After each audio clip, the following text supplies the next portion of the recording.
So, hello everyone, and welcome to another episode of the One Point Safety Show with myself, Scott Hartley, and my illustrious co-host, Scouse Andy, who I am seeing this weekend. I cannot wait to see you again in person, brother. How are you? You all right? Yeah, I'm good, man. I'm good. I'm excited for this weekend too. It's in case those who didn't know, it's Andy Burrows' birthday, so we decided to hop in a car and pop down the road and go and see Mr. Burrows for a few sherbets, shall we say? It will be a good day. I'm hoping Super Bowl weekend as well, Scouse. So yeah, really looking forward to this. Really looking forward to this. Yeah, man. What's it called? I'm just wondering there, mate. It's episode 61. Are we on? I thought it was 62. Oh, are we on 62? Well, I've put it as 61. So there you go. Type in error. Gotta love it. Yeah, I think it's 62. So 62 backwards hats. That's what we're calling it. All those who are watching on YouTube, we appreciate you. Thank you for being here. And thanks for being with us and downloading the podcast as well. We appreciate that. We're trying with StreamYard this week just to see how we get on. Zoom seems to be playing up with a big 30-second delay. So apologies if you've been listening over the last couple of weeks and you've dealt with our technophobe issues. So yeah, bit of a strange one this week then, Scouts. We've had obviously Dan Quinn's press conference was on Tuesday. Was it Tuesday or was it Monday? I can't remember. It was Monday, wasn't it? 2:30. Yeah, Monday. Their time. He went for nearly an hour. Very impressed when it came out of watching the press conference. Gave that a watch live and thought I'll sit down and give this a watch. To go for an hour, I was like, wow, okay. What were your thoughts initially on the press conference? Well, I thought originally he sounded very nervous. I thought the first 10, 15 minutes he was a bit like didn't really know what to say, and I think that's why Peter's helped him out and Josh as well. And I just think, but then obviously he got into his groove, especially when he started talking about actual football rather than leaving and wanting to come here. It was more about kind of the actual what he wants to do and stuff like that, and his plans. And he could say he got a lot more confident then, and it was a pretty good press conference, to be fair. Yeah, I really enjoyed it. I mean, I like the fact that he sat there and said it's not a rebuild, and he refused to use the word rebuild. It's a recalibration, isn't it? He called it. Yeah, very, very good. I mean, very good press conference to start off with. I also like the fact that he was there to say, look, I'm going to not put them in the positions that they need to be in, but he basically said when we're play calling, if the players are having to hesitate and think, then that play goes out the window and we start again. He wants them to be rushing. He wants them to be. What were the two words he used? If it was, I can't remember. Was efficient and powerful? Was it or something like that? He used two specific words anyway. That I was like, well, okay. You are where I am where my feet are. It was quite interesting. I like that bit. I also like the fact that he said, quite a lot on the fact that after he'd come out of the head coaching gig at Atlanta, that he outwardly looked to say, what have I done wrong and how can I improve? I got the feeling that he really wanted to be here for this job and that he was really grateful to get the job. Not grateful in I'm grateful to get this job, and it's another chance. But it feel like it was his time and he couldn't wait to get another head coaching gig. And I think now that if he is doing just the head coach part of it, which is what we've seen and we'll get onto in a little bit in the news. It's interesting. If he's the figurehead, if you like, of the team on the field, then I'm quite comfortable with this hire. I felt more comfortable coming out of that press conference than I did initially when we hired him. Yeah, for sure. I just think, and nobody says a bad word about this guy. I mean, even now, people are still messaging other commanders, kind of not as podcasters, but actual journalists, and the same thing. And they're still saying things they can't rate him highly enough. Dan Quinn as a person, as an X's and O's guy, as an actual defensive coordinator, and a leader. So, and that's exactly what we were after. End of the day, that's what Peter said on his initial press conference. He wanted a leader more than anything else. And yeah, you're right. And Dan Quinn is a leader of men. So I've got no problems with it. I mean, it wasn't the sexy pick, but I'm just hoping it's the right pick. And as you say, I liked that he does do a lot of reflective work on himself, internal reflection, and getting also external people to actually get involved as well, who are just purely objective, because obviously the guys you're hiring are people he doesn't know, and they're going through all his time in Atlanta step by step, with a fine tooth comb to find out what the problems really was. And it's nice because it shows that basically Dan's not a narcissist. If that makes sense. Like, for example, if you look at the Giants' head coach, Daboll, he is a narcissist. Everything's not everybody else's fault. You know what I mean? Not his fault. He's got no actual taking any responsibility for his own actions. Where Dan's the other way around. You can say it's the exact opposite of that. He's willing to take his lumps and learn from his mistakes.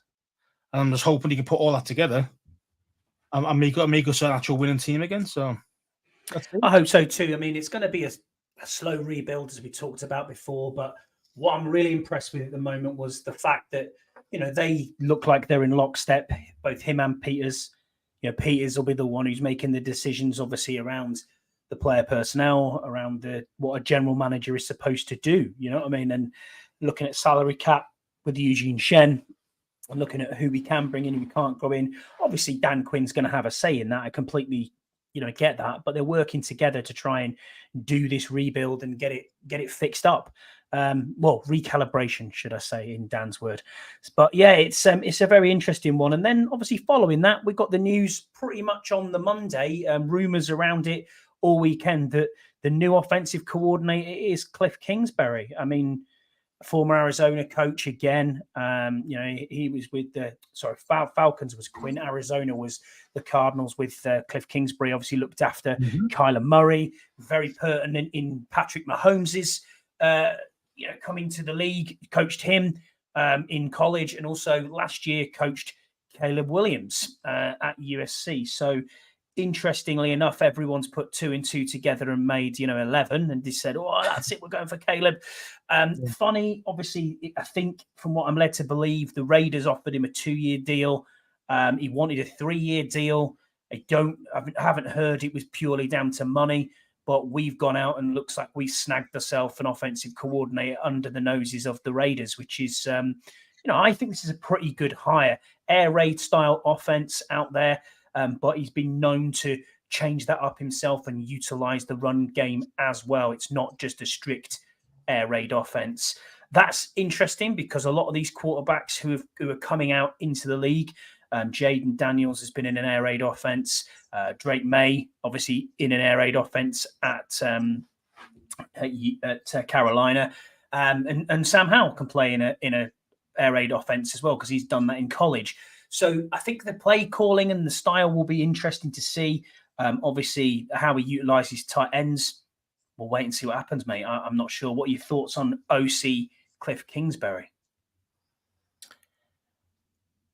Good and bad, to be honest. I think obviously there's a lot to say positively about him, but also things that you can say, well, actually, he isn't much good with.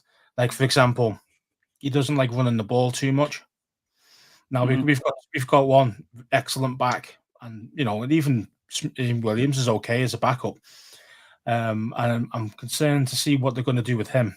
I'm also concerned that we were able to poach him after he already agreed to go to the Raiders. Now again, I don't think he was ever agreed. It was on Thingio. It was on the Raiders website saying welcome Cliff Kingsbury. Was it really? Wow. Oh, yeah. I didn't think anything was agreed until it's obviously in writing. So and then all of a sudden it was like, oh, we got Dan Quinn. Oh, Cliff Kingsbury seems good. Yeah, we're going to go after him straight away. And then we went in there and snapped him up just before he signed, and he made up some. I think Kingsbury was stalling. So finding out what happens here. And obviously he left. Now the thing is that you see, like, can you trust him? That's my problem. Can you trust him to stay? And what I mean by that is, if he plays, if he does half a job as an OC this year, head coaching jobs are going to come back up for him. Oh, of course they are. And this is for a 3-year deal. You got to pay him for 3 years before he's left. Not unless he goes to a different job in a head coaching role, then it stops. So whatever you have, it stops. Still going to pay. Still going to pay him. No, not for them 2 years. You don't. Compensation. Mm-hmm. I don't think you do. I don't think that's how it works. I think if they get a promotion, you don't pay the remainder of the contract. Either way, I think it's only if you go to college. So, like Matt Rule, for example, who is at Nebraska in college now, he is still getting paid until 2027 by the Panthers because he's not in the NFL and he hasn't took another head coaching gig or a coordinator's job. I mean, I'm looking at his record here. It's not an amazing record, but that is bearing in mind as a head coach. So he's 28, 37 and 1, which is not an ideal scenario. Then second in the NFC West in 2021, lost to the Rams in the wild card game. And then the previous years before there, fourth in the NFC West, third in the NFC West, and then finished off fourth in the NFC West with a 4-13 record in his final season. So, yeah, not brilliant. Although, as an offensive coordinator and only an offensive coordinator, can he get this job done? And is it a big name hire? Yes, it is. I agree with you completely, Scouse. I think if he does anything as an offensive coordinator this year, obviously you're going to be on the ladder for a head coaching gig. I get that. I completely understand that. And that's now why you need to build from the inside to have potential replacement offensive coordinators further down the line within the coaching setup. And we'll get onto that in a little while because there's been a couple of hires today by the looks of it, which we will get into. The other side of the ball, we talked about it before. We talked about the defensive coordinator whose name escapes me right now. You can tell me. I was talking about it. Is it Witt? Sorry, Joe Witt Jr., isn't it? Joe Witt Jr. Mm-hmm. Yeah, we did talk about it on the last show. Obviously, he's come across from Dallas. He was their defensive passing game coordinator or something. Yeah, he was something like that. But he's obviously followed Dan Quinn in, and it looks like he will follow Dan Quinn's offense to a T, which he's been in the last 2 years. Spent a lot of time in Green Bay. He's won Super Bowls with Green Bay. Very diverse coach. Very, he knows the game inside out. What's your thoughts on this hire then as well for obviously DC? Well, I mean, I like it. I like it because it's a promotion for him. He knows Dan Quinn's system, as you say. He's worked with him for the last 3 years at Dallas. Mm-hmm. The guys. I thought it was 2. So thank you for correcting me there, mate. Appreciate that. No worries. He's 3 years. He's been coaching really for 20 years. So and he's only 45, 46. So he's still a young man in himself. So plenty of experience. So he knows Quinn's system inside out, and he'll be calling more plays than probably Quinn will. But Quinn's already kind of said that, really. So promotion for him. He looks good. He was excellent when Green Bay actually had a good, decent secondary. He was the main secondary's coach. And yeah, man. So let's see how it goes. But I've got no problems with that hire because let's face it, I say he's one of Dan's friends, and I don't mean that as like a nepotism thing. I mean that as, let's say, he knows the system, he knows what Quinn wants exactly, man for man, player for player, how to coach them, all those types of things. So yeah, I mean, and plus he's not a big enough name yet that he's going to get ran off into a head coaching job somewhere. But again, if he does well, then having great coaches, if they don't stick around, that's the problem. And our team doesn't have 20 world-class coaches in there yet. They have like 3 or 4. So if you lose 2 of them straight away, you're like, okay. Do you know what I mean? Which can happen. I totally get it. So starting again. So especially, I mean, obviously more concerned about Kingsbury more than anything because he hasn't got a real affinity for Washington, and he hasn't got real affinity for Quinn, really. Yeah, you know him, probably kind of friends, but they're not like real pals. Do you know what I mean? So Kingsbury's coming just because they say he's got a reputation for, a good offense and et cetera. And if it is working with the Caleb Williams thing, and if it is the Caleb Williams things, fair enough. But as you say, I think 3 of the quarterbacks in the draft can play in the air raid system. You can even include Jayden Daniels in that. So, and that's I think Jayden Daniels can do it. Drake May can do it. I think Caleb Williams can do it. So no issues. Yeah, you're right, mate. You're absolutely right. And I think about it as well with the Caleb Williams thing. Everyone goes, "Oh, there's going to be Caleb Williams and this and that. That's why you got Cliff in." But the thing is, Cliff wasn't calling any plays. No, he wasn't the offensive coordinator for. And it was USC. It was USC. Yeah, it was. He was an offensive assistant, wasn't he? Exactly. He was a guy. He was basically a glorified quarterbacks coach. Yeah, he was a quarterback whisperer, wasn't he? That's what he was. That's basically what he was there. Let's face it. So, and Caleb, people say had an up and down year, and he did. He had an up and down year, but he didn't have any protection. You look at the stats, something like 38 touchdowns to 5 interceptions, but he had no offensive line, so he's running all over the place. So it's kind of, people trying to blame Kingsbury on his down years because for him that is a down year, but I think it's because he had no offensive line. He had to run around trying to save his own life. So yeah. So I'd say we'll have to see how it goes. I mean, I'm hoping, yes, has he got some pedigree? Yes. Could he produce a good offense? Sure. But we'll have to see. We'll wait and see, man.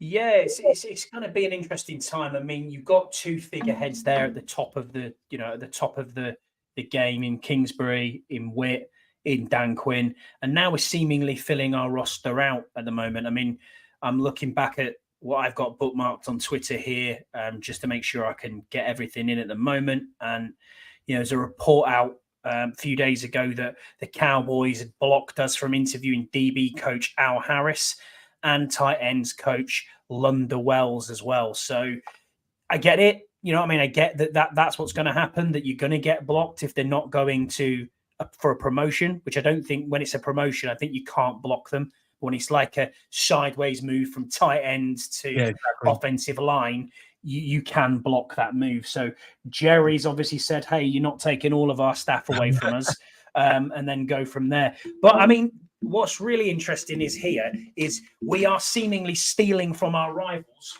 which is kind of good in a way because your rivals aren't getting stronger from what they've got, and you're taking what they had as talent. I mean, everyone was saying Joe Witt Jr. is probably going to be the next defensive coordinator at the Cowboys, and we've snagged him as our DC. Al Harris was the next rank off the block for them. Now, yes, we haven't been able to get him, but it's good to see that that's the sort of person that we're going to try and get in the organization. Good coaches, a really solid staff that can make a difference to who you're coaching. Because honestly, we had talent and we've got talent in this roster. We just haven't had coaches who are able to coach this talent up. I truly believe that is the case. I think that since we lost Chris Harris, it's just gone backwards. Look at that DB's room. You can't tell me that these same group of players, or the vast majority of these players, have gone from, a top 10 to 15 ranked defense to the very, very last defense in the NFL. I mean, really? How can you drop off so bad? And like you said before, mate, it's nepotism, isn't it? It's total nepotism by people saying, I like you, I'll get you a job. Scouse, you're my offensive line coach. Do you know what I mean? Or my D-line coach. And I might not be qualified for it. I might not be even a good coach. And that happens. I mean, Del Rio, let's face it, he was hired because he's got experience and and at the start you think, okay, that's not a bad actual hire. But the thing is, he had an outdated system. He was never changing it. That's the difference with the Dan Quinn system, is that he's changed it up from Atlanta days, Seattle days, and Dallas days, depending on what his actual players' skill sets are. That's the difference. It's like, here's my system. You've got to try and fit it. That's a Del Rio thought. You've got to fit into that square peg, even though you're round. You know what I mean? Whereas with Quinn, it's the other way around. It's like, okay, well, I used to play a lot of zone cover 3 type stuff. Last year in Dallas, he was doing a lot more man. Didn't need to, because again, he went with what the players' skill sets were. More aggressive, taking the ball away, more man type of on the defense, especially on the secondary side of things. So he can adapt, and that's the difference. He's going to make the system work for the players he's got, rather than you've got to fit in my system. Otherwise, it's not good enough. And like you mentioned there before about play calls or plays that are not the what's the way I'm looking for? Where they've got to think. If they've got to think, then that play is being taken out the playbook straight away. Now I like that. I like that a lot because some of our guys with Del Rio, we're getting 3 or 4 playbooks because they're playing 3 or 4 different positions. How can one player learn all that? I mean, there's about 200 plays at least per position. So imagine trying to learn like 800 plays and remember each one's what and all the terminology to it and all that. No wonder these guys were up their own ass. Because I wouldn't. No one who's got a real brainstem would be able to do that properly unless you're an absolute genius. Which, let's face it, these guys are football players, sure, but they're not geniuses. You know what I mean? I heard Mitch Tischler talking about that. I think it was on Doug's pod actually, and he was saying that Percy Butler had 4 different playbooks. Yeah. He had the Buffalo nickel, corner, free safety, strong safety. Now, and he's like, I'm going into a play thinking, well, what am I actually trying to do here? Oh shit, no, I'm the Buffalo nickel, so I've got to think that that's a different read. Yeah, that is just so difficult, especially if you're a back. That extra 2 seconds. Same with Davis as well, linebacker. You can tell he's continually thinking what he's got to do when really you should just let him play, utilize his skill sets. Same thing with Butler. Same thing with all the guys. Actually, I think all the guys. I mean, imagine every one of those guys besides the corners have actually got to learn different plays. Well, yeah, when you're an absolute outside corner, you're Kendall Fuller. You could go, okay, I've got one playbook. Exactly, I know what I'm doing. I'm a veteran. Maybe a couple of plays at safety, maybe a couple of plays, not a whole playbook. Where and same with Saint Ghost. Should I call him nowadays Saint Ghost? He's another one. Whereas the safety guys, the linebackers, they were all kind of learning 3 or 4 different playbooks. Different the ones playing the will, then playing the Sam, then playing pass rush. You see what I mean? Like there's all these different things going on, and that's the problem. You made it too complicated, and it wasn't even a good system anyway. It wasn't like it was a genius system. So thank God Del Rio's gone, and I think our defense is going to be a lot better next year, even if we've got 10 or 12 guys that we've got to hire. Do you know what I mean? But because I think these will get these guys coached up, they'll get the guys learning ASAP and tailor the system and the plays to the quality of the high quality of the actual high skill sets of certain guys. And that's what it's about. Yeah, I agree with you completely on that point. I mean, we'll get into today's news then, which is obviously come through here. The Commanders have hired or are expecting to hire offensive coordinator or former Eagles offensive coordinator Brian Johnson. Initially, it was to a prominent offensive role. We've now found out that it is pass game coordinator. Johnson guided Philly's offense last year, and he's also been interviewed for several head coaching jobs in this cycle that we've just had. So Tennessee Titans looked at him. Seattle looked at him.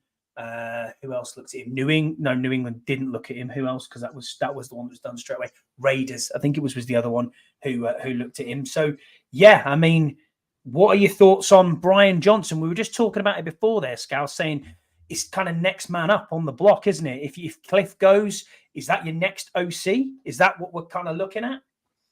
Maybe, but I think the problem is, again, as you just mentioned, he's had head coaching opportunity interviews. Okay, you never got one, but what about next year? And this is the problem. You see, these guys we've got, are they good coaches? Yeah, they are good coaches. Am I happy with the hire for this season? Sure, but these things, you've got to have some consistency in the coaching department as well. You can't just have, a Cliff Kingsbury for 1 year and then Johnson, okay, might step up, or you might go himself to a head coaching job. So then you've lost both these guys in 1 year, and it's like, well, brilliant. Now we've got to start a whole new offense again, install a whole new thing for the new was rookie quarterback, now second year quarterback. See what I mean? Like it doesn't help long term. Now that is always a risk though, because we've got a defensive guy as our head coach. That's the truth of it. Okay, so we're always going to have that that risk is always going to be there. That if our offensive coordinator is awesome, he's going to get a head coaching job somewhere. And that is what it is. But I just don't like the way Cliff Kingsbury just pied off Raiders the very last second and blamed it on a yearly contract thing, and to come here. That shows that he's willing to jump ship as soon as the going gets better somewhere else. So he worries me. And I say Brian Johnson. I mean, why did he get fired from Eagles last year? Did he get fired? Because he wasn't. I think he was last year, wasn't he? Yeah, they moved on from him, didn't they? I'm not sure. What happened? Did he leave or did he get fired? I don't know what happened to him. Did he go somewhere else? Yeah, I'm not sure.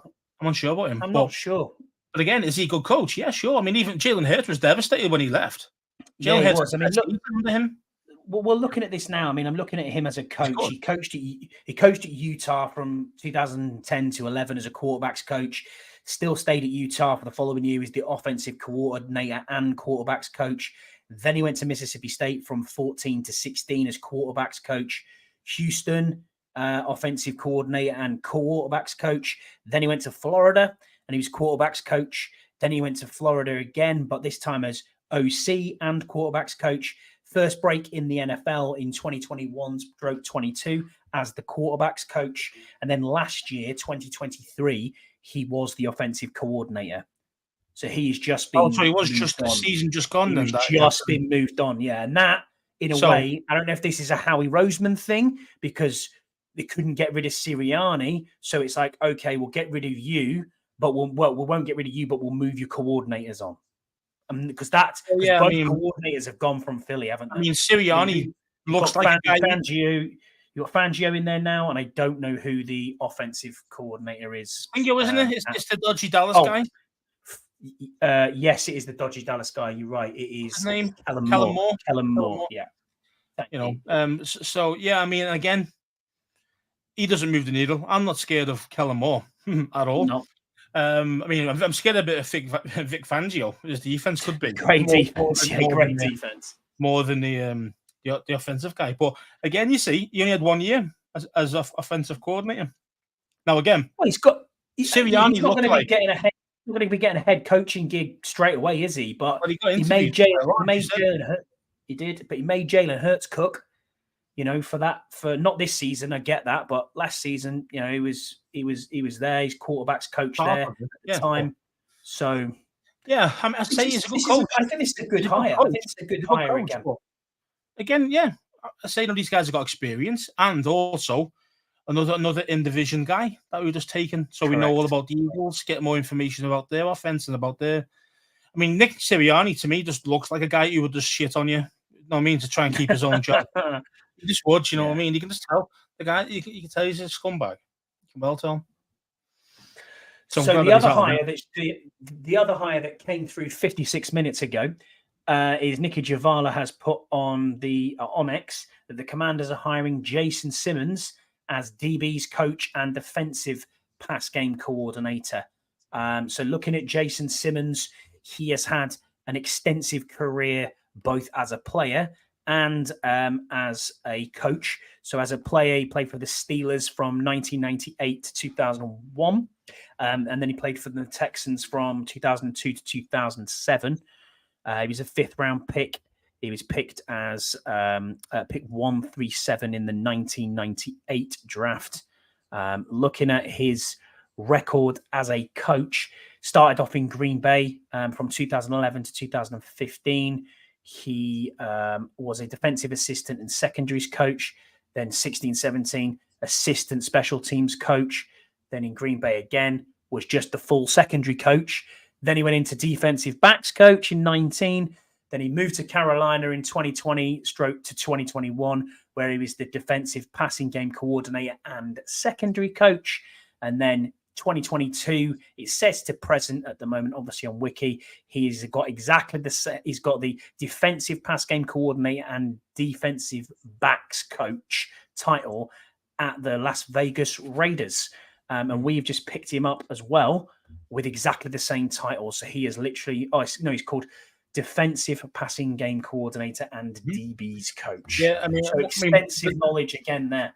The thing I noticed about this one was this one's definitely a Joe Witt Jr. hire. 100%. Oh, of course. Joe Witt Jr. was at Green Bay at exactly the same time. There you go, Scales, yeah. So it's like, yeah, this guy is like, this is legit. This guy, he knows what he's on about. If Raiders are going to let him go, let's get it going. Do you know what I mean? So, and that's the thing. Joe Witt knows what he wants. Quinn knows what he wants. I like it, man. And we're making moves quick as well, rather than waiting around and fanning around. Because we could easily leave these coaches for another, month or so easily. Because at the end of the day, the draft's not till April. I mean, Peters is doing his scouting. That's all it kind of needs, really. But getting the guys in now makes it so much better for us, man. But yeah, definitely a Joe Witt hire. When you realize the guys that you mentioned from Dallas, the guys that Dallas blocked. I know that was more offensive side, but still, he's like, wait a minute. I want what does Joe want? And there it is. You know what I mean? So. Exactly. I mean, I've got no problem with this hire. I mean, this is something we do need 100%. I mean, having it, well, we do, yeah, but having a DB's coach, is something that you desperately need. I mean, these defensive backs they've struggled. They have struggled, not going to lie. Look who we had last year, wasn't it Brent Visselmeyer? Yeah, Visselmeyer, yeah, exactly, yeah. Fucking high school coach. You mean him? He was a high school coach, yeah. High school coach, yeah. He was all of a sudden DB lead. What? What's this about?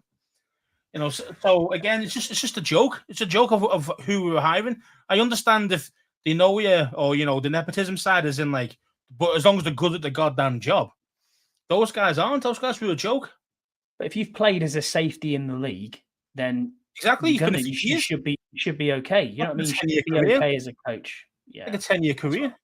10-year career, yeah, exactly. And the Steelers defense, in the late 90s, early 2000s, was absolutely stellar. Very good. So, very good. Stellar around that time. So, yeah, man. I mean, it's I like it. I like it.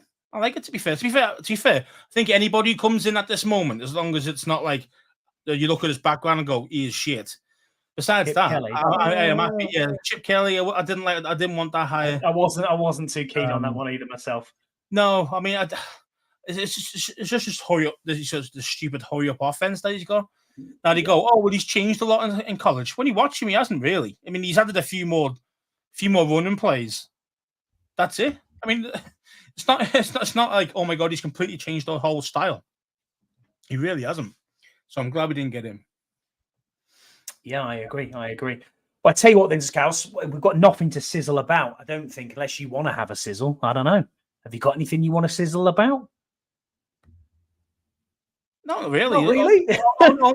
Only the concerns I mentioned earlier about like these guys could be going after 1 year, which I don't like. But again, I'm not going to get angry about it. I'm not going to sizzle on it because, I say you just got to see how it goes and hope that they do stick it out. It's all well and good. Kingsbury asked him for a 3-year contract.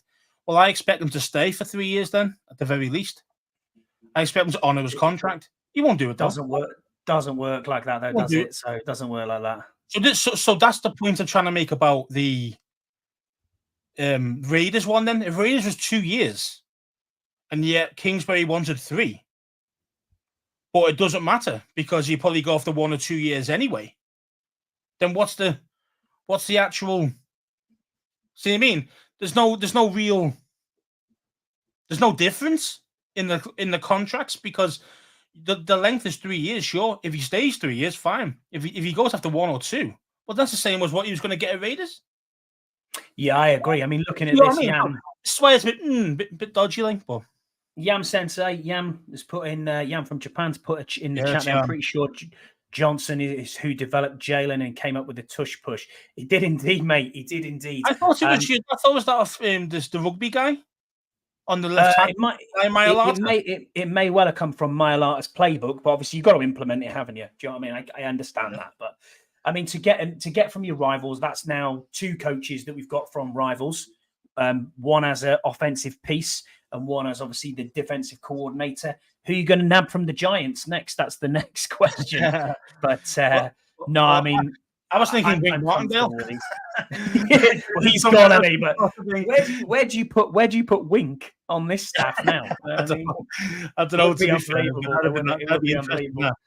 Josh is just paying out a war chest. That's what he's doing. But yeah, no, I mean that's these that's guys all, aren't going to be cheap, mate. All these guys you just hired, they're not going to be cheap on their wages. Yeah, I mean, agreed. Yeah, agreed. I mean, thanks for being in the chat. We appreciate it, Yam, and also Max Taman is here on the chat as well. He's put a little question saying if we think we're bad, the Raiders are in terrible shape offensively. Yeah, I agree. Raiders yeah, are Josh Jacobs, though, one of the elite running backs. I mean, they've got that's about it. They've got Adams. They've got Adams. He's on the way down, and he's from his peak. That makes sense. I don't know if he is on his way down or that he just hasn't had a quarterback that can throw him the ball. You know what I mean? So it's how pissed off would you have been if you were him? He signed there to play with his best friend, Derek Carr, and then he traded him off at about 2 games. It's like, oh, thanks for that. Yeah, cheers. Yeah. Yams also said here, did you see that Dallas is blocking any lateral move for interviews for us? Yeah, we saw that earlier. Al Harris. Yeah, we did. The Titans linebackers coach as well. Obviously, yeah, we've seen that. I mean, wouldn't you really? I mean, if you're like going to lose your whole defensive staff, you're probably going to say, well, no, enough's enough. You got 2 of them. That's all you're getting. You know what I mean? Type thing. 100% agree. 100% agree. We'll get into our question. We'll get into our questions then. Really, might as well start from here. Steve Fox. Who is Steve Fox?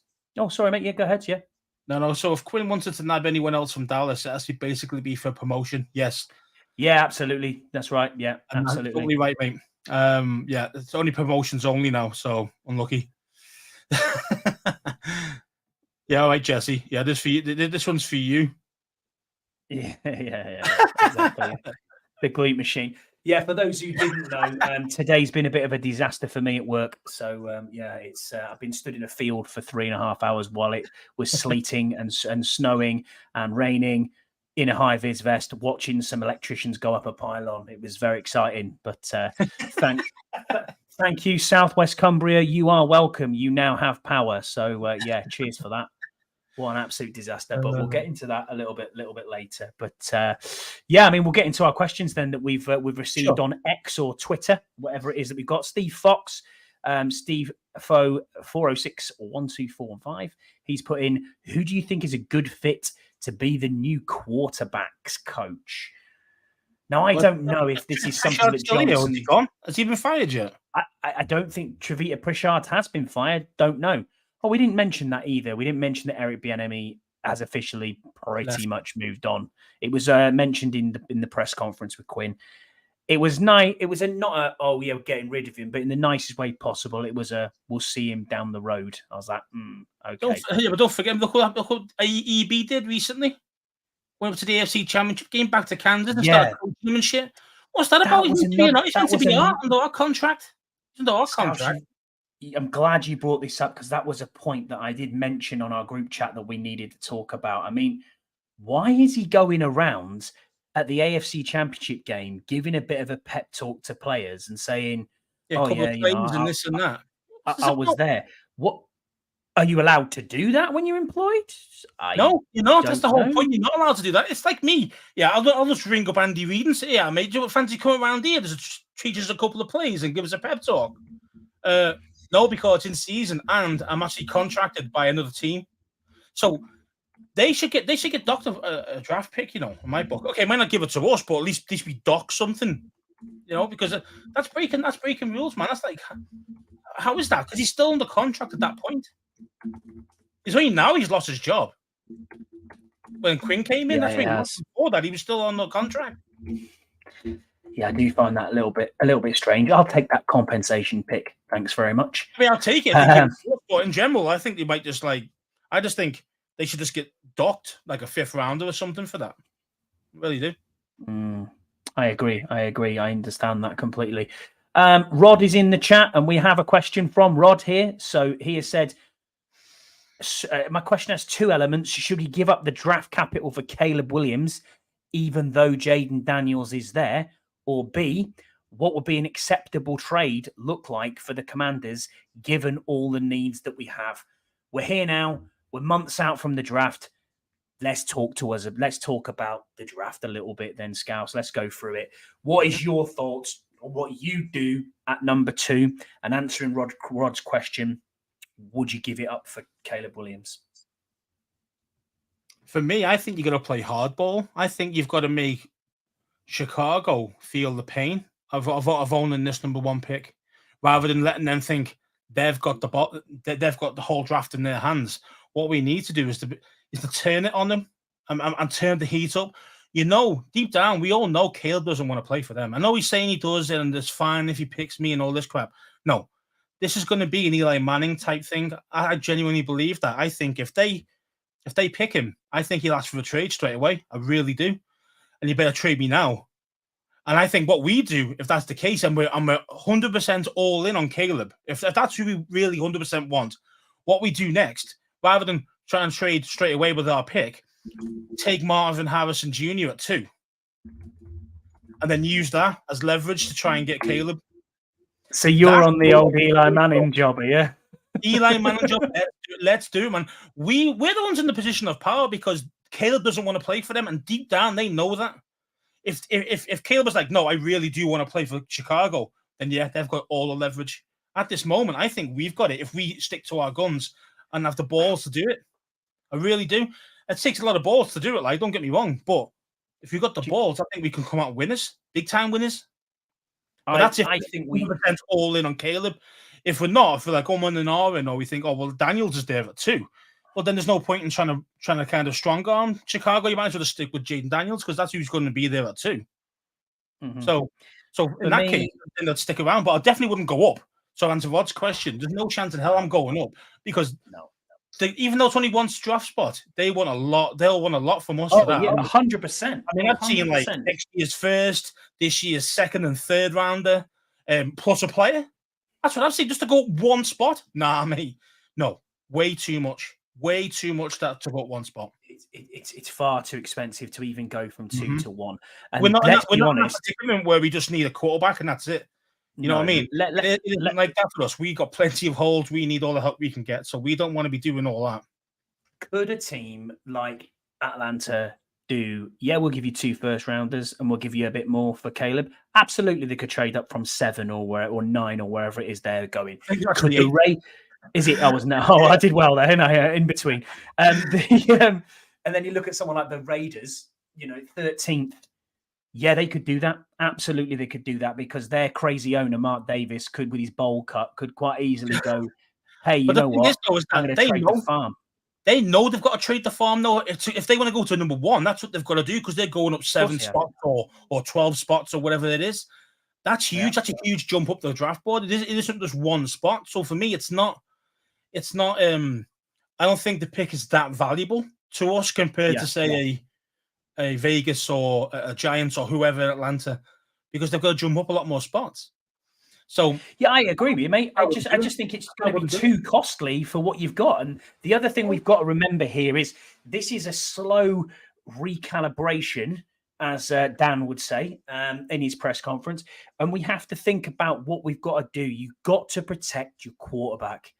Offensive line assets, you cannot get out of the second round and still get a decent offensive line. And realistically, you might even have to trade back into the back end of the first round to get a decent offensive lineman. JC Latham's probably going to be gone. Fuaga's probably going to be gone. Joel is 100% there at the end. I think at the end of the first, early second. Not for me. I also think yeah, obviously the main guy is Alton, or they're gone in the top 10. You know what I mean? Like they're gone at that point. But for me, I think you can, because I think one of the questions is, I think it might be from Viscount a bit later on. I think I remember, and it's about we'll get into that one. We'll go back into that in the second round about where would you go next with your second and third rounders. So we'll answer that in a sec. But yeah, man, I do think there's some guys that are going to be down at that level that we could get them and get some really good quality player. So, I mean, I don't know what we're going to do with 2, but I do think it is 99.9% certain we're going QB. That is a fact. I don't think that is gone. But what we have to, between the 3, if Caleb Williams is there to answer Rod's question and go back to Rod, absolutely, I'm taking Caleb Williams in a heartbeat. We've been talking about Caleb Williams for 6 years, not us particularly, but you've heard it in the background on the loop, even in high school, even through college. Caleb Williams, Caleb Williams, Caleb Williams. Now we're here.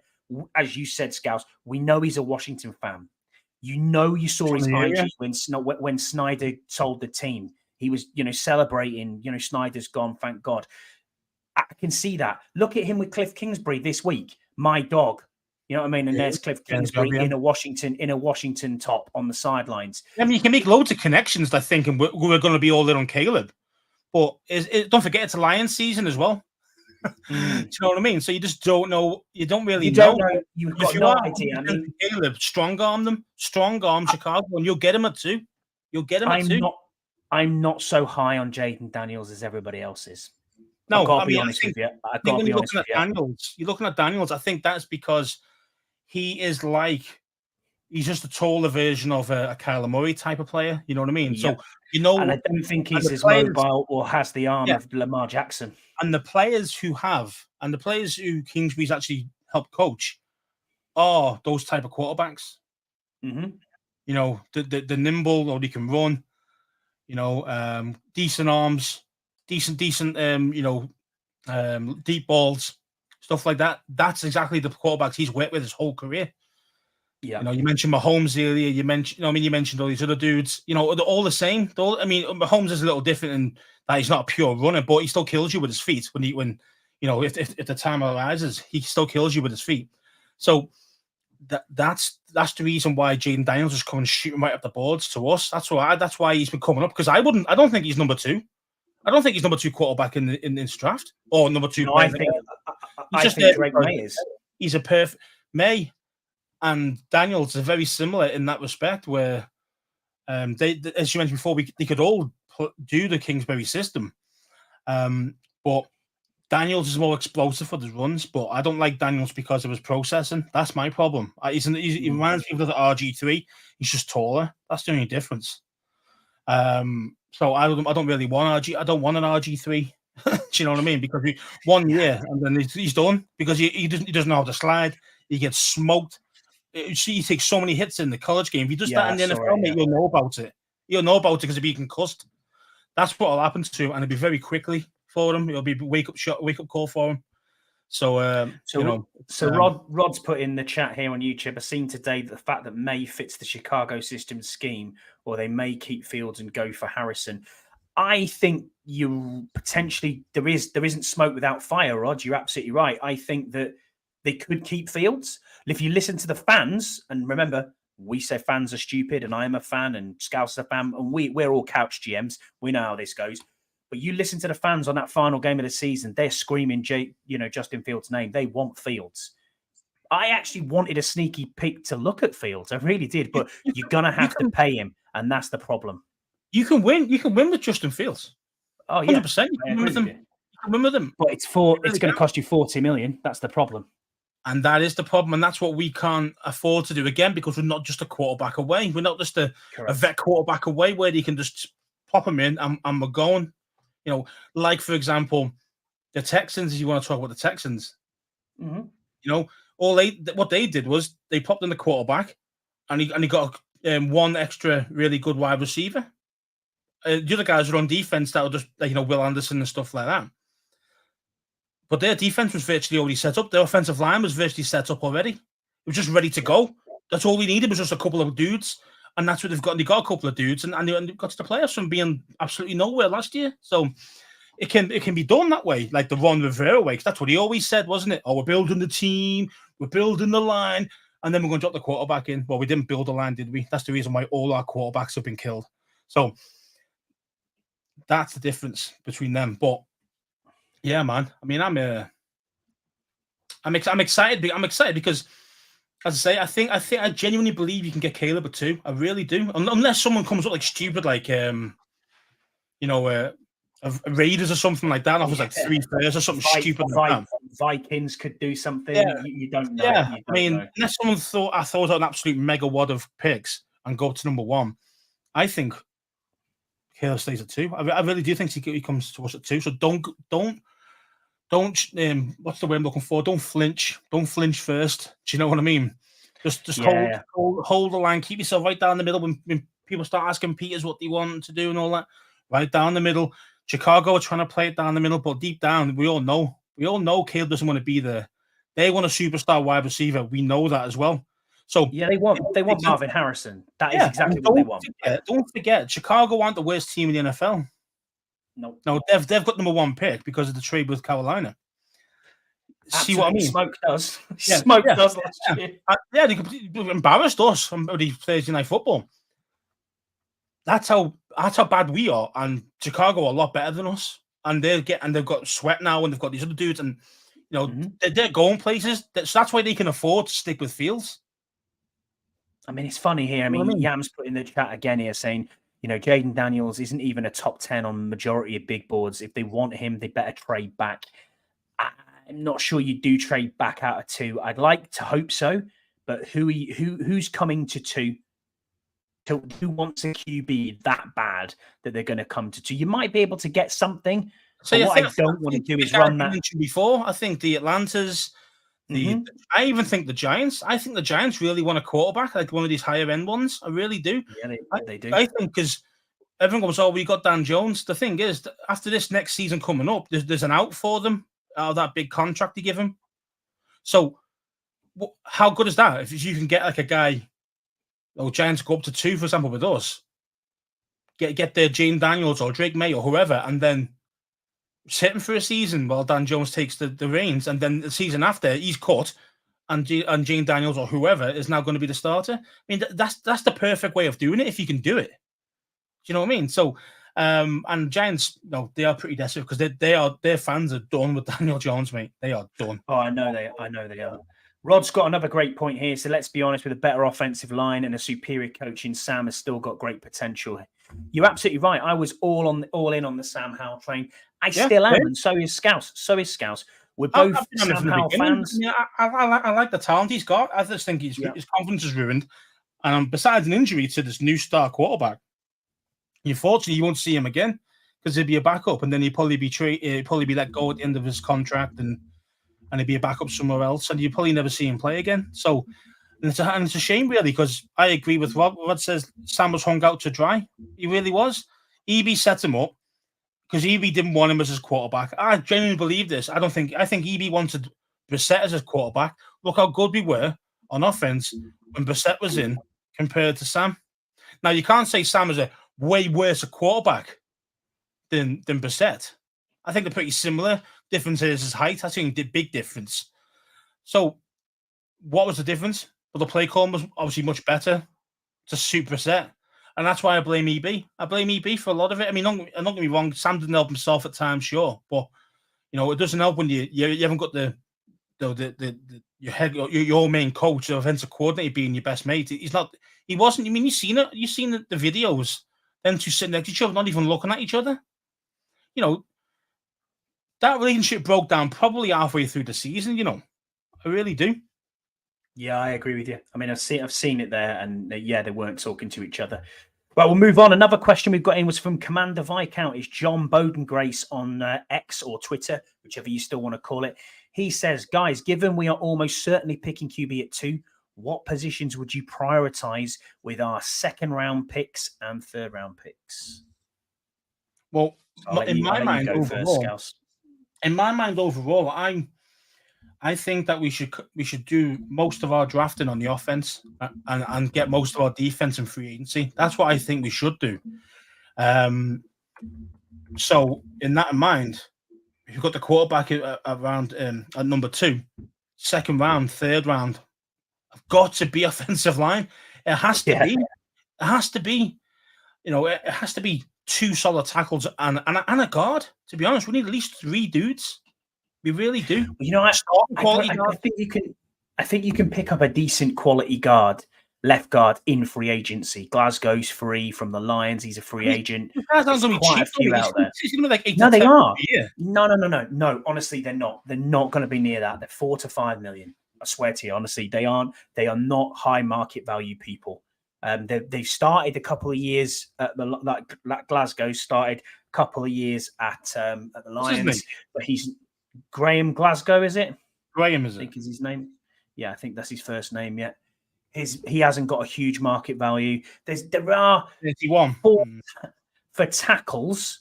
You're going to struggle in free agency. There's nothing there. I agree with you completely. Defense is the way to go in free agency. Brian Burns, Josh Allen, Patrick Queen. This is the way you need to do it. I've said this many shows, and I still agree with it and stick to it. The next best thing, apart from your general manager, is the person who does your salary cap, the capologist. I don't care what people are saying. Oh, it's going to cost you in the end. It's going to cost you in the end. No, it will not. Nature am I talking about? Future tells you. No, I got nature from. No idea. Future tells you. I know. Ric Flair. Woo! Anyway. Woo! Yeah. The future will tell you that you end up paying 80 cents on the dollar if you push the contract down the road. Yeah, because it always works. Yeah, of course it does. It goes. Look at the cap now. We've gone from 205 to 225 this year. In the millions, $20 million increase. It's only going to get bigger with Sunday Ticket on YouTube, with DAZN paying the money now for Game Pass, with the rights to the Super Bowl, with international series branching out to places like Brazil. This is only going to get a bigger salary cap. Remember, we're supposedly right now $25 million shy of where we should be, even at 225 because of the COVID years.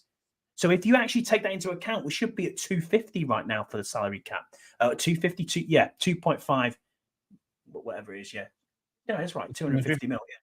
Yeah, 250 million is right. So it's like, where are we going here with what we've got so far? So obviously, craziness here is for me is you pay them higher salary, higher bonuses, lower salary. That is exactly what you need. Signing bonuses should be really, really high. You've said it. I've said it. We've got a cash-rich ownership group right now.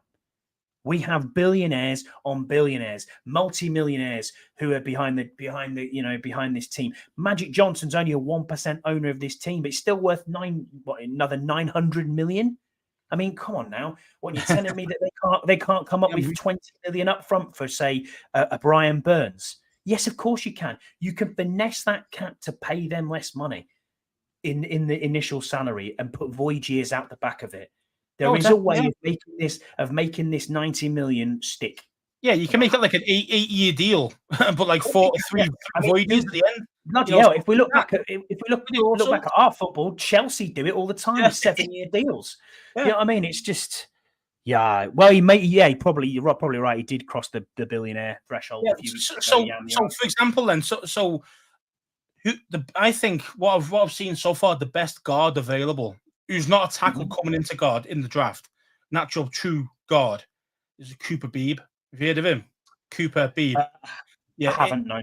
Guard. Yeah, so have a look at him, right? I mean, he looks good to me. He's a guy that I would look at with our second rounder, so our pick 40. Yeah. If he's still there, he should be there around that area. I think he is genuinely the best natural guard. I know you can look in centers. You can start looking at Van Pran at kind of the third round and stuff. Yeah, but I really want to give Stromberg a true chance to be the starting center. I really do. Absolutely, I do, absolutely too. I think if you become the best center in the SEC. Why aren't you playing? You got to be good. What's wrong with you? You know what I mean? You can't be coming into the pros and going, "Oh, that's it." I mean, I spoke to Ken Johansson on Bleeding Burgundy pod a few weeks ago. He was obviously giving us his draft breakdowns. He obviously goes to the Senior Bowl. He looks a lot at film at who's coming out, and he gave me some names. I wrote some names down as well. I mean, I can't pronounce his name. It's Kieran Amadeju. He is a right tackle out of Yale, 6'5", 318. He is probably going to be in the 5th round. I know the competition isn't amazing, but he gave up absolutely zero pressures at all in 3 years. Zero pressures. The guy is massive. I've looked at various different YouTube channels, and people are actually saying he's not necessarily going to climb boards, but he's definitely in their top 10 for offensive line. So for a later round pick, that's probably someone I'm looking at, maybe a 4th or 5th round choice. You're looking at him as a bit of a depth piece, which is great. Tyler Guyton, another offensive tackle, 6'7", 327 pound out of Oklahoma. The right tackle stroke left tackle. He can play both. He's been a starter in college for 2 years at left tackle. Another piece, probably a 4th rounder, maybe mid-3rd. You know what I mean? Thereabouts. You could probably get him with that comp pick. if you wanted to go down that route, I think he'll be available. Kingsley Sumatra from BYU, 6'6", 315. He's also a right tackle, stroke left tackle. He is a 5-star recruit coming out of high school, and he went to Oregon and he transferred. Transferred from Oregon to BYU to be closer to home. He, and obviously go to a smaller school. Your draft stock's going to fall. So there's another one for the tackles wise that I think we look at. After tackles, tackles and guards. Reasonable depth there. I mean, you can get some. That's why I say you can get good ones in the second round, like good ones. Yeah, I think so too. Good, and I think that's all you need is a solid O-line. You can actually goddamn pass protect and run block. That's all I'm after. Not expecting miracles. And I think the third round, I think we have to tackle linebacker. Somewhere along the line, we've got to tackle linebacker. If Jeremiah Trotter from Clemson is available, I'm absolutely running. I'm sprinting to the podium saying, please come to my team because he is very, very good. We've got Peyton Wilson out of NC State. He appeared at the Senior Bowl, had a very good Senior Bowl. He's a very good player. Tommy Eichenberg from Ohio State as well. He may be, people might scout the helmet rather than the player. I think he's probably, a 4th rounder. So there are bits out there that we need. We need linebacker. We need offensive lineman. That is it. That is pretty much it. Outside, we need a DB. We need a corner, and we need virtually a safety. Every position. We need virtually everything. Absolutely. Our best positions are receiving, as you say. We might lose that Samuel. So we're going to need another wide receiver as well. We're going to need a kick returner, a punt returner, because Gibson's going to be gone. And realistically, you're going to keep Crowder if you can get yourself a young stud punt returner in the draft at say the 5th, 6th round. No, so you're going to get these guys. So. We still had Kazal on the books as well, who had a hamstring. We didn't really see what he could do with his hamstring. Didn't see anything out of Mitchell Tinsley, did we? Straight away. So again, these things happen, and we might have some dudes that we just don't know much about on our team already because of injuries. Maybe Rodgers comes back and he actually looks legit. I mean, who knows? But the thing is like we need a tight end. Like if you're looking at starters, true starters, we need 3 on the O line. We need at least 2 on the D line. I'm talking the edge rushers. And I think that'll be addressed in free agency. I really do think that. I'm just talking about starters overall. I mean, this is what you need. And, because some things you can get, you can get a bit of, you can get a rookie, he can be back up and then he can come into the team as he's ready and all that. No, most of our guys are going to have to be hitting the ground running and be starters. And that's hard for rookies to come in, and especially if you've got 5 or 6 of them that might actually have to start. It's difficult to actually make sure these guys are ready for it at that point. And we don't know what we got out of Braden Daniels, do we? I mean, obviously, yeah, exactly. Yeah, a big injury so we didn't have to cut him. Yeah, that guy. Correct. Yeah. It'll be interesting to see where we go from there. I mean, yeah, it'll be one of them. But supposedly staying in the same field. But Jesse from the Bleeding Burgundy podcast, he's called Bleeding Burgundy in a Bunker. Jesse's 24 on X. He's actually been in our chat as well on this stream. So thank you for being with us, Jesse. Really appreciate you. He has said, what free agents on this team should we keep? So I'll go with 3, or I'll try and say 2. I'll go with 2 that I'll keep, and they're not necessarily low hanging fruit. Jamison Crowder, give him another shout, and I think we should keep FAO Bada because he's a good depth piece for the. Don't be taking 3 places, man. You're not going to keep that guy. I mean, even if he's a nice dude or even a good player, it's like, mate, unless you're elite, unless you're like Joey Bosa broken leg, for $1 million, I keep him, mate. I don't know, man. I can't see him being right, man. After that injury. I'll let you take the big ones. We need depth anyway. We need pieces anyway across the board. So you could keep it virtually any of these dudes. The only ones I would really want to get rid of are the O-line crap. The Wileys and the Gates. I know they're going to cost us money, but I'd rather just get rid of them fools because they literally are the worst. They're like what Norwell and Turner was the year before. Just absolute dog shit. Those guys need to be gone quick. And then I'm just trying to think, man, of kind of who would I keep? Kendall Fuller. If the money's right, Cam. Maybe Fuller again if the money's right, and Samuel. They're the guys I'd probably really keep. Yeah, again, if the money's right.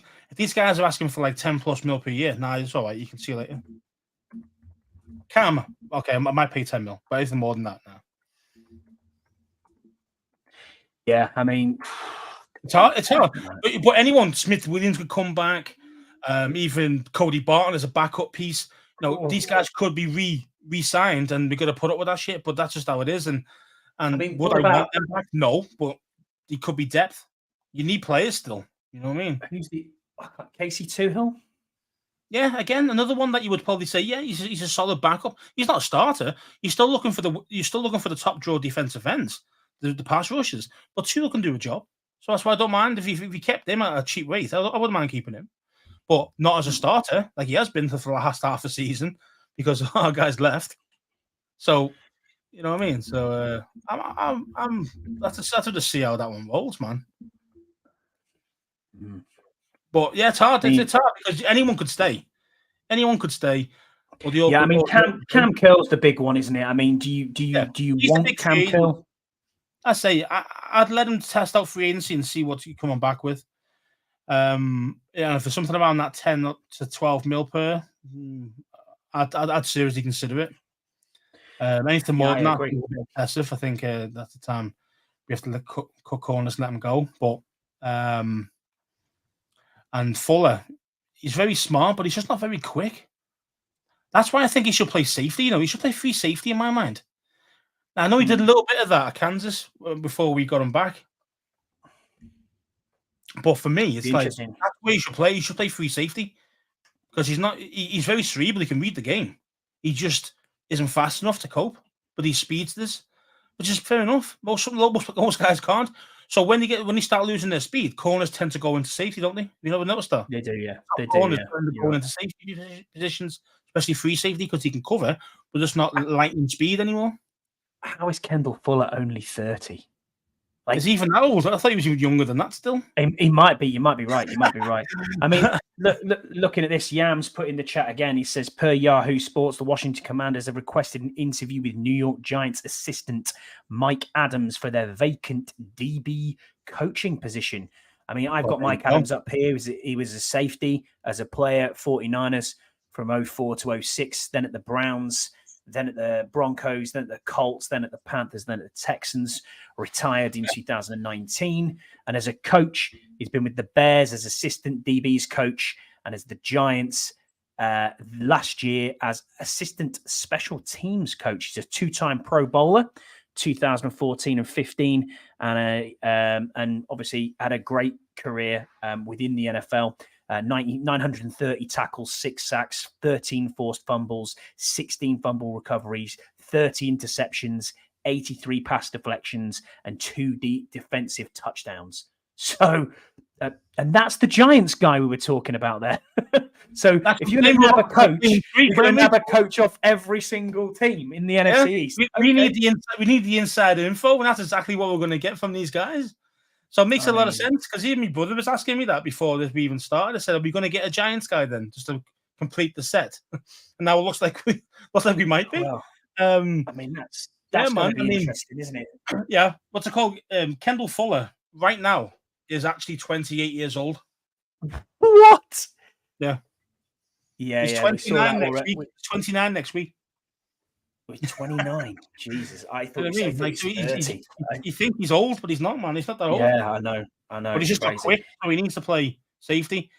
If he's willing to do it, because I know he came back here because he wanted to play corner, and KC played him as a safety. So 100%. Right. Well, I think that pretty much wraps us up for this week. I mean, I am looking forward to this weekend. I can't wait to obviously have a few beers and sit down with you on Saturday. It's going to be very interesting. Long day ahead, and then obviously Super Bowl on Sunday. Before we get out of here, might as well talk about the Super Bowl. I don't really rate this Super Bowl. I'm not that interested in it, if I'm being honest with you. Kansas City again, starting to become the Patriots of this kind of era. You're doing my head in a little bit. Don't really like Patrick Mahomes, his wife, or his brother for that matter. I can't stand him. What is a proper But idiot?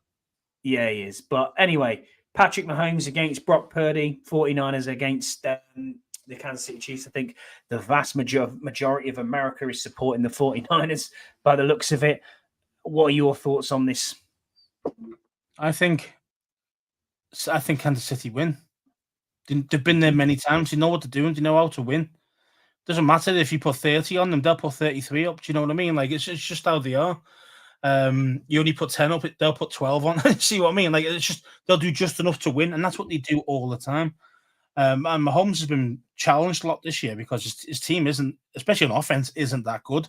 Outside of Kelsey and a little bit of Pacheco, they haven't really done a lot. Being honest, it's been on Mahomes and it's been on Kelsey and Pacheco. They're the main three dudes. Defense has been superb though this year. Oh yeah, Chris Jones is an absolute monster. He's one of the absolute monster. It's one of the youngest defenses in the NFL as well at the moment, and as an average age. And absolutely, I've been absolutely outstanding, to be honest. I mean, Spagnuolo's done a great job. Yeah, he has. You're absolutely right. Spags has done a great job. And I do think, I think Kansas City win. To be fair, it's one of them, isn't it? Do you really want Kyle Shanahan to do well? I don't know. Maybe he was ex-Skins, blah, blah, blah, but I don't really like him. The way he talked about us afterwards and all that. Now, I understand, Dan Snyder treated us that bad. I understand that. But the hatred that he held for us for a long time was, which I thought was uncalled for. I did rate his comments this week on Quinn. I thought that was pretty cool. Oh, yeah. I think he's kind of mellowed out now over the last 10 years that he's not been here, but...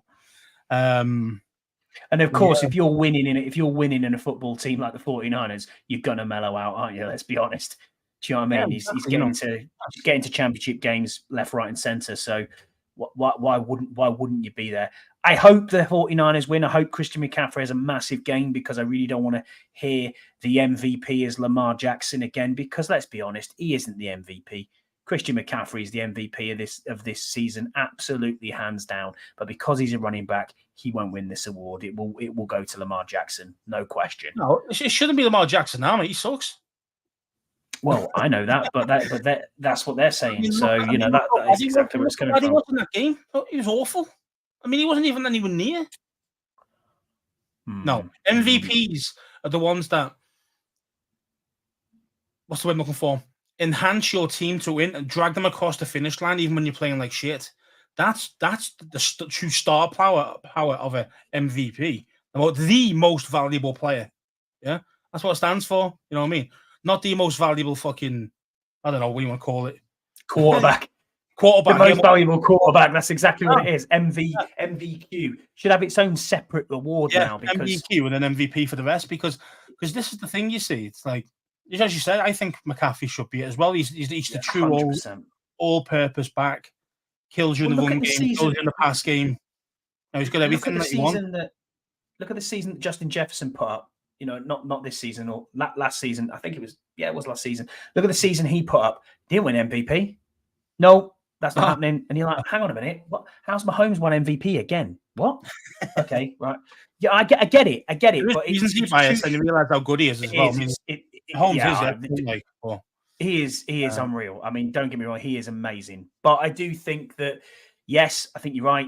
The Kansas City Chiefs are going to win this game, but I want the 49ers to win this game. To be honest with you, I don't really care either way.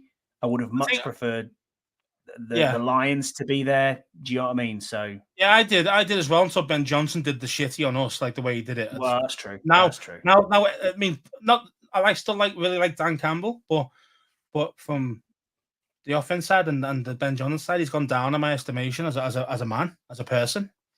And I can't do it. I'm glad we didn't get him now. After all that, I'm glad we didn't get him.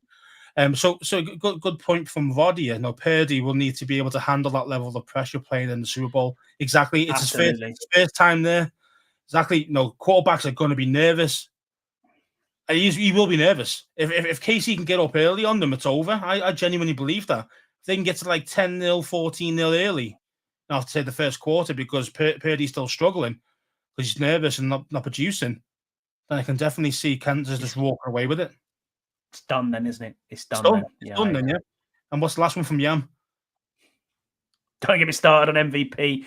What Yeah. MVP has become, just look at how many undeserving people go to the Pro Bowl. Well, the Pro Bowl's a joke. joke. Pro Bowl's That's a the biggest joke joke, going nowadays. I mean, that used to mean something, man, in the early 2000s. You know what I mean? Yeah, because you get more money out of your contract on that, on your next contract. I mean, you still do. I mean, you still have that as a bonus on people's contracts now.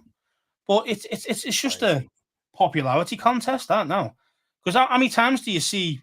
Because you can do it on Twitter, can't you? You can tweet like a million times for Pro Bowl for any player you want. And it's like, well, no. Did that guy like for example, Leno was on there loads over the past month? Aaron Donald, classic example.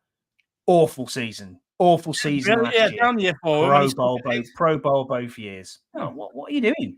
Much more deserving players. And that's why for me, I don't care about the Pro Bowl anymore. For me, it's about the All Pro. Of course it is. Absolutely. If you're All Pro, fair play. Exactly. If the pros are picking the pros, they know what it's all about. And if you can be All Pro in your position, mate, that's where the big money bonus should be coming in. Yeah. Right. Massive thank you to Yam. Massive thank you to Rod. Massive thank you to Jesse. Anyone else who's been in the chat, really appreciate you being on here. Thanks and shout out to John, Commander Viscount. Shout out to Rod for putting a question in as well. To Steve, to Jesse for putting questions in. We truly appreciate you all doing that, sitting in the chat, coming on live stream with us.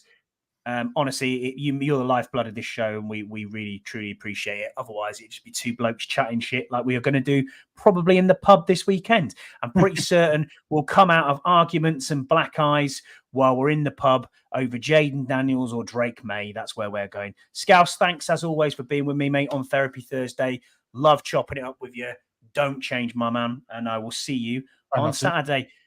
Thanks, everybody. Cheers, guys. Bye.